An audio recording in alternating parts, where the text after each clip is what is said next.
In most countries, goblins are monsters meant to frighten you. But in Korea, the Dokkaebi is something entirely different. These mysterious spirits appear in legends across the peninsula. And they aren't creatures of fear. They're creatures of challenge, humor, and unpredictable magic. People believed they lived in forests, mountains, abandoned houses, and hidden paths, appearing only to those who crossed their world at the right moment. Unlike ghosts, Dokkaebi weren't born from people. Old Korean stories say they came from everyday objects that absorbed time and energy, tools used for decades, masks worn during festivals, even brooms left alone for too long.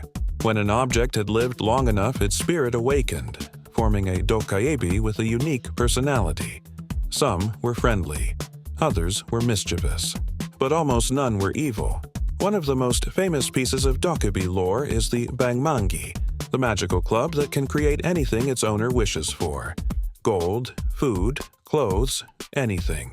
But the Dokkaebi rarely used it for themselves. They used it to test humans. If someone was honest and kind, the Dokkaebi rewarded them with unexpected gifts.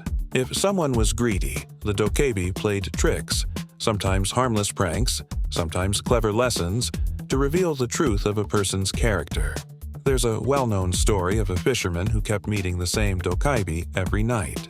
The Goblin challenged him to wrestling matches and beat him every time. Finally, the fisherman realized the Dokkaebi always attacked from the same side. When he switched positions, he won. Instead of being angry, the Dokkaebi burst into laughter, impressed by the fisherman's wit, and rewarded him before disappearing. In Korean folklore, intelligence matters more than strength.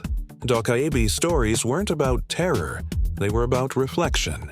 They taught children to be humble, adults to be honest, and communities to value cleverness over greed.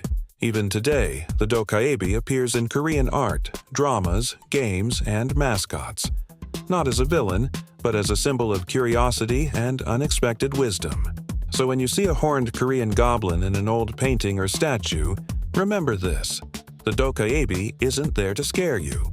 It's there to remind you that in Korean folklore, the supernatural challenges your heart, much more than your courage.